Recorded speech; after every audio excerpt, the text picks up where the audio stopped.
Hello everyone, I am Undead Horde and welcome back to my channel. And in today's video we're going to be taking a look at the good old free-to-play account. Before we jump too far into this video, I'd like to say thank you to everybody who's been supporting this new series of videos. Recently, the support has been a lot bigger than I thought it was going to be, and I'm grateful for it. And it was something I wasn't fully sure about doing a free-to-play account because I just know so little on the game and stuff like that I felt like it was almost harder for me to do it versus like other bigger content creators. But everybody voted, this is what they wanted, and I'm glad I did it. And also thank you to the 2 new subscribers who have come along. I really do appreciate it. And yeah, so just thank you. This video is going to be, I don't know, it seems like a lot of videos recently are just kind of like going over what's going on in the account, and this unfortunately is no exception. I will have gameplay and stuff coming up here soon, once I kind of figure out what I fully want to do for that. But there is a champion I want to talk about that we have recently received, and that is Ezio. The big old legendary.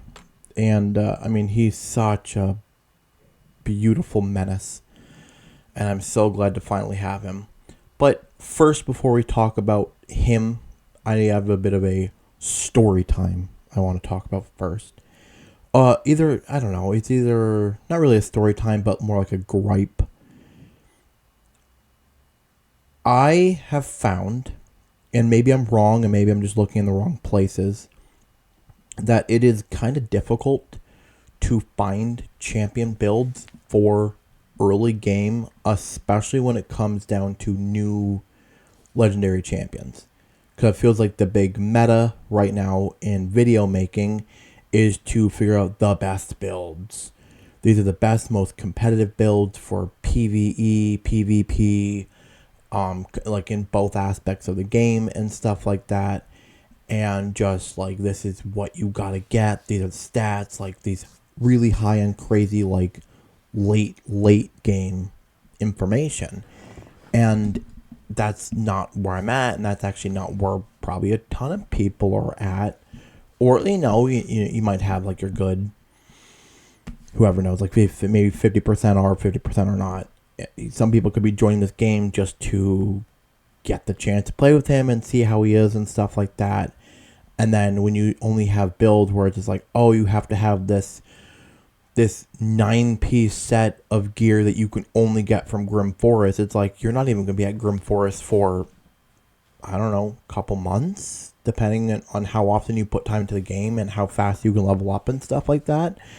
And then to even be super successful in Grim Forest, you're probably talking quite a ways away from that even still, depending on your champion build, how much money you put in the game. But if you're also a free-to-play player, then you're really not going to do that well that quickly. And so you might be like a year or 2 off from being able to like really put in the amount of work that you want to be able to do and stuff like that. And so it really does, I think it hurts the community at large, and it hurts new players at large to really not have content out there that really helps you explain how to build these types of champions early game. And even if it's just, hey, this is like a quick 5-minute guide, this is a champion, or like 10-minute guide probably, more or less, but like, this is a champion, these are the stats that you need to focus on for this champion. The best way to do it is either do just a hodgepodge of gear or go after these like 2-piece gear sets that'll help you get there. And then, just state whether or not they're good to 6-star, like this needs to be a 6-star as soon as possible, or this champion can wait for 6-starring for a while, focus on another champion on your account, and then if you have the resources, then you can 6-star them. And then same with books, like this champion's really worth putting in the books. If you don't have any other legends that you're working on, then dump your books immediately into this one, unless and unless you have like X, Y, or Z for champions, and like you might like list off like 2 or 3 other champions that might just be like significantly better on the account to put the books into. But just as like a general like rule of thumb, be like, oh, you know, hey, if you don't have a strong poisoner for X areas of the game, then it would probably be a strong consideration to 6-star Ezio and dump books into them and whatever else. And I feel like there is definitely like a lack of that style of content on YouTube. And unfortunately, it's like I would love to pick up the mantle and try to do that myself. However, I'm not really good enough at the game, at all, to really try and do that myself. Now, I know Cobb actually does pretty well, and what I'm doing with this video or the build that I have and stuff going on right now is from Cobb's video. And he just did like a stats thing, just like a blend of stats. These are stats you can go for super early game, but then try to switch into these stats later on and stuff like that. So this is who I'm going based off of, and he does pretty good. But he doesn't have every champion. Like, there's definitely some things that are missed out on and things like that too. So it's just like, it gets a little frustrating. I can almost have a higher understanding about why certain players have such a hard time getting into the game, because there really is no easy, like, beginner guide to champions, you know, in your first 3 months of your account. So if you got this champion from day 1 to day 90, this is what you could do. So I'm going to try the best that I can to maybe do that. If that's something that people want to see, then I can definitely try for sure. However, I just, you know, it may not be as good, or I might miss out on things that like higher end players would be able to catch a lot better than me. However, I'm not completely stupid, and I feel like I've picked up a decent amount of knowledge over the past like year, or I guess the past 4 months that I've like really got back in the game. But I was watching some content previous to that, like on and off for years, like watching content. So I do feel like I've picked up some stuff to know. And I think the first bit of knowledge, I guess, that I would also say is when you get a champion is just even determining on the account the importance of the champion. Now, and taking that into consideration with Ezio for my account is how important is it that I have Ezio and that I build Ezio on this account in comparison to the other champions that I have. And I would say probably pretty decent. He'd be really good in Clan Boss, and I think just Kale, him, and the Corvus, just the 3 of them and their poisons and stuff like that for Demon Lord would go absolutely insane. Like, I feel like these guys could put in so much work, especially because Ezio does bring the poison sensitivity on the A2, which is really huge and something that is so incredibly helpful to have, especially when you're poisoning so often, is just to gain that sensitivity and just let your poisons just do just a little bit more and things like that. So I feel like just the 3 of them could create just such a strong core team of poison damage and even just other damage. Like, Ezio can hit pretty hard otherwise. And so for Demon Lord, and then do a mix with probably Tagore and Ugo, or maybe Mausoleum Mage over one of the 2 of them, but I'm probably leaning more towards Tagore and Ugo right now for those roles overall. Even though I definitely, and I don't know if any of these champions I currently have it, but you really want to have a decrease attack, and I know he doesn't have it. Do you have a decrease defense? That's always helpful too, but I need a decrease attack. Do you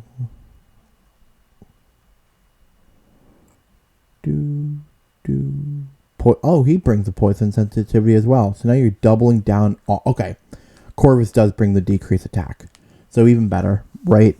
The 3 of them create kind of a strong core.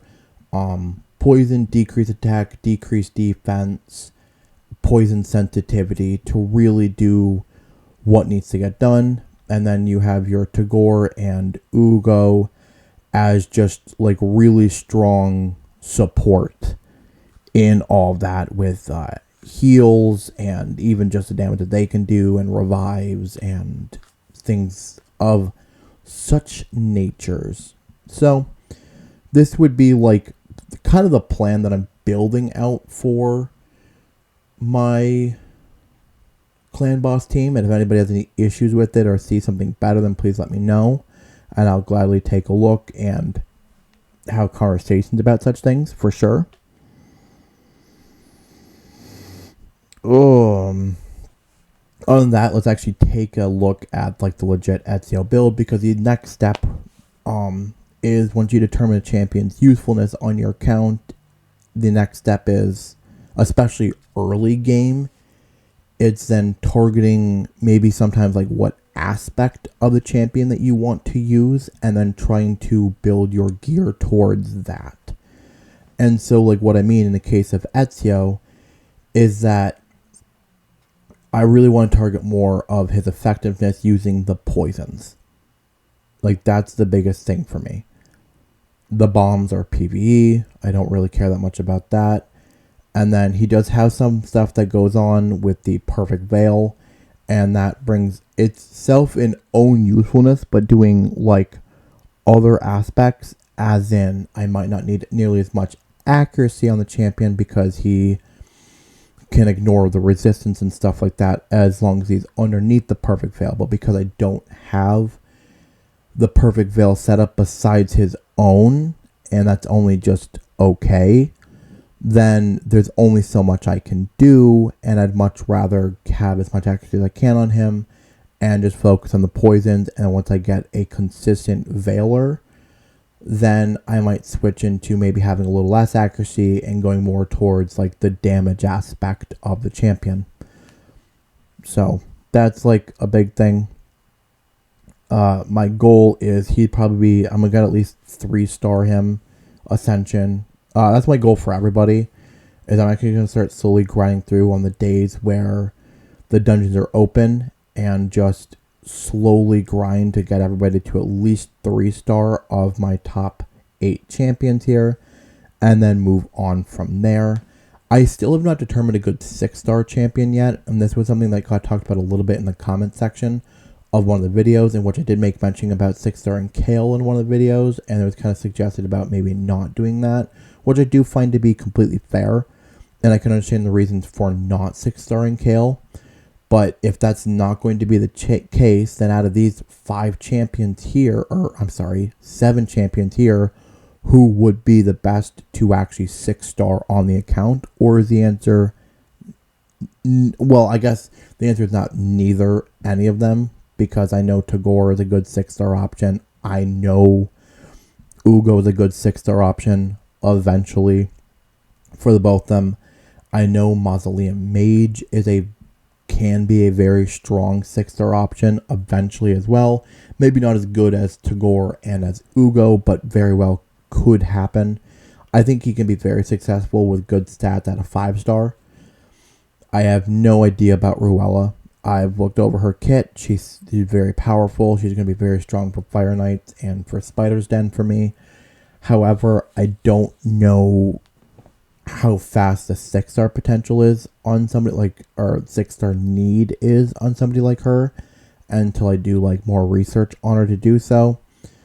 So I may be leaning towards either the Tagore or Ugo right now as the first 6-star, just because they're very good support options, and just being able to get the most stats that I can out of them for survivability and things like that is kind of where I really want to lean towards. But you guys will have to let me know down below who you think would be the best. Now, let's officially go back and actually talk about the build of Ezio that I have on him right now, which is a little ugly, but it's fine.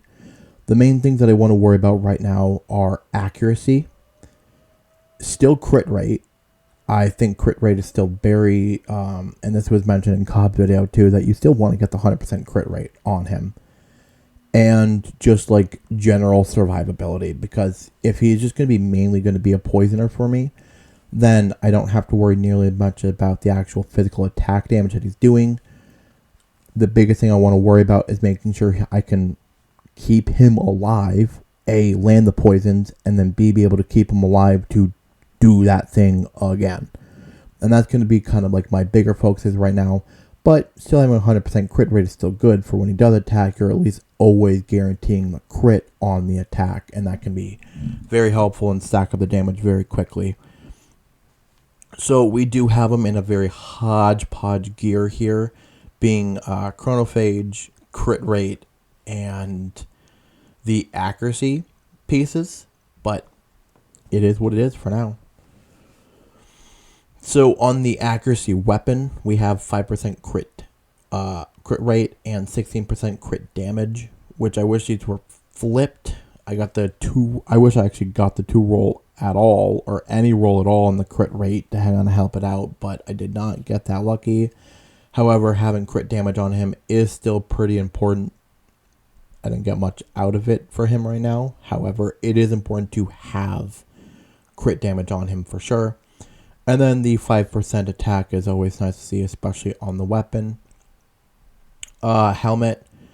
We had 2 rolls in speed, so we give him 13 speed, and then 1 roll in accuracy, giving him 20 accuracy with a little bit more crit damage.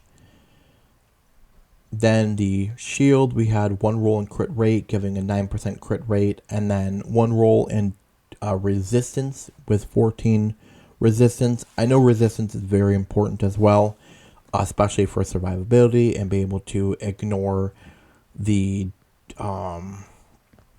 or help deal with the negative debuffs I'm going to get from enemies. So I do want to see some good resistance, even though I don't get great right now.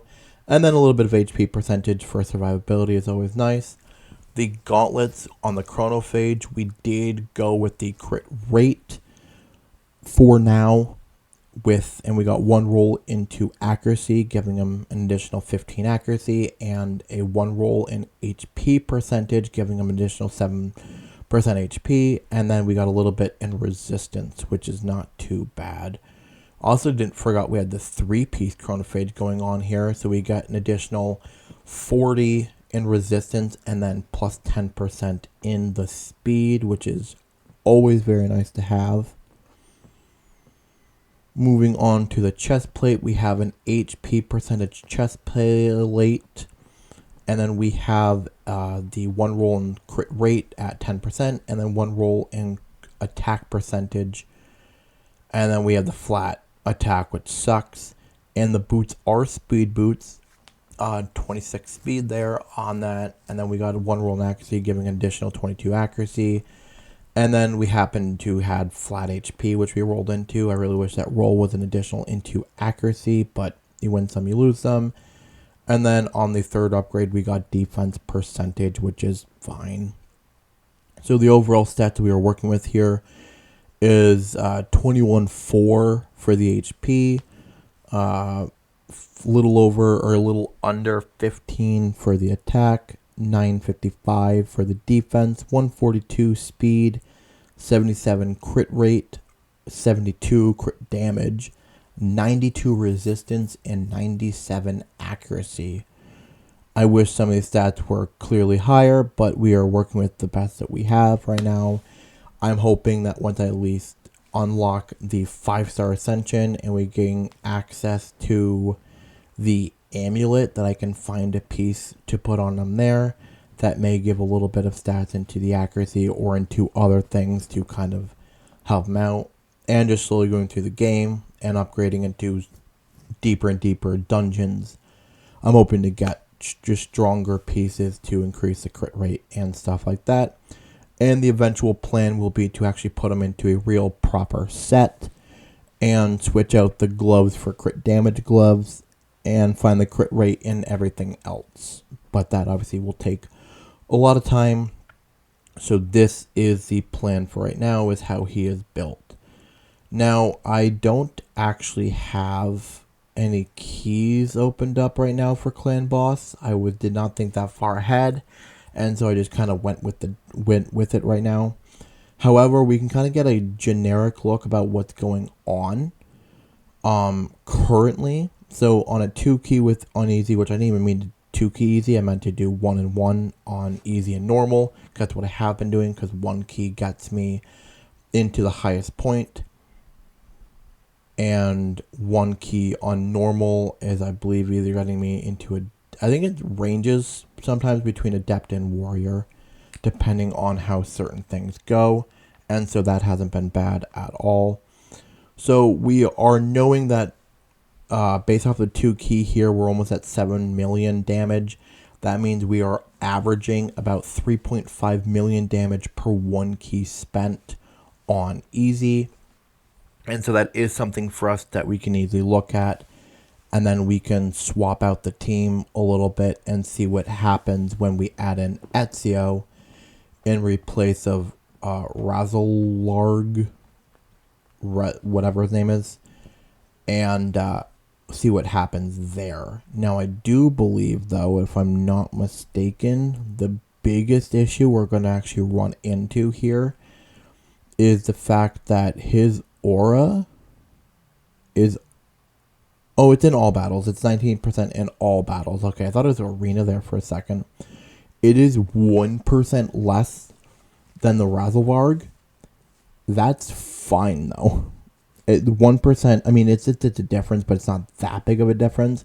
The biggest thing that we will end up seeing is how does the extra poison and poison sensitivity stack up in comparison to the turn meter manipulation and leech or additional leech that comes from the Razzlevarg.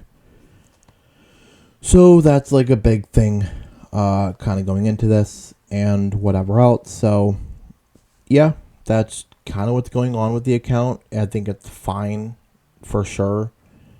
Do I wish I had more going on? Obviously, but I haven't touched the game a whole lot the last couple of days. I'm hoping to make up for that today and a little bit tomorrow, because I got both days off back to back from work. And today's a bit of a lazy day, today being Sunday. But Monday I'll be going out and we're doing a small family trip. And so I may not have as much time available on Monday, but we will see how things go. And for those who don't know, this is what we're looking at as rares in the vault.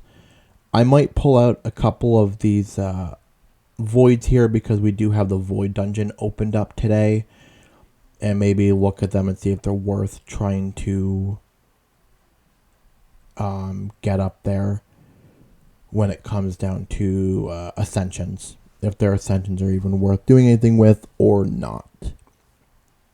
But that's a me thing to worry about, not you guys, and we'll see what happens later on. Alright, so sorry this was such a weirder video than normal, you guys. Oh, I did want to make mention, I completely forgot about this. We did clan. We were a part of the CVC that happened last time. We did win. We barely squeaked out a win, but we only got 2 of the rewards out of it, which sucks, but hey, is fine. It just happens. I don't think... Yep, so we got this ring here, which seems to be okay. And I don't know what else we got. I don't remember what the all rewards were, but we got some stuff for it, which is good. And the account in general is holding up pretty decent. We've been grinding through, but we're holding pretty high. Like, we were up to like silver 2 at one point in time, and now we're back down to bronze 4. But we've been at least staying steady with high bronze in comparison to most other accounts, which we've been very low bronze and not really touching silver at all. I have not touched any faction wars yet. I will be looking into doing that soon. I just haven't done much of anything right now. Campaign. We're making our way slowly through campaign hard, but we have been kind of stuck here on stage 6, or on area 10, stage 6. So I have to just re-examine the team and see how to best proceed from there. a lot more of our time recently has been spent in the event dungeon, just trying to grind out getting the chronophage gear and getting the accuracy gear out of it. And just because of the fact that the dungeon can also drop accessories has been very important to us, and trying to get any additional things that we can in that nature to go on our champions for the additional stats. However, looking over at the Dragon's Lair, having the 3x speed might be her switch point right now to go focus more on that than the event dungeon currently going on, just because speed gear on the account is going to be so good, especially for the Razzlevarg, or however you pronounce him, just getting the additional speed. And I'm sure it's also associated with an event going on. Usually that's the case. Yep, we have the Dragon's Turn attack that's going on, and so we can definitely fight through this and attempt to go after the Ancient Shard, but I'd be happy if we at least made it to the bronze chest. There's you guys saw the rares. If there's any rares that kind of stand out to you guys on the account that I should be building, then let me know, because I just haven't really taken the biggest focus on any of them. Oh, I mean War Maiden. I know War Maiden's going to be very good. I probably should just get going on her now, because I do have a lot of books and things like that available. But War Maiden might be somebody I'm just going to not worry about booking until the next CVC event or Champions training event, and then maybe I'll book her then. But I might build her up now to at least a 4 or 5 star and get the ascensions and stuff going. So, anywho, thank you guys for watching. If you enjoyed, please hit the like button, comment down below, and subscribe to my channel. And I will see you guys all in another video here soon. And if there's any specific content you want to see out of me, then let me know, and I'll do the best that I can to make that content. Peace.